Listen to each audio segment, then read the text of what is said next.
রজনী না ঘুমালে কি এমন ক্ষতি, সারা জীবন থাকবে বেঁচে মধুর স্মৃতি।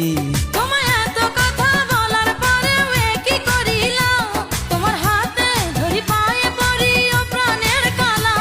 আর দিও না জ্বালা, আর খেইলো না খেলা।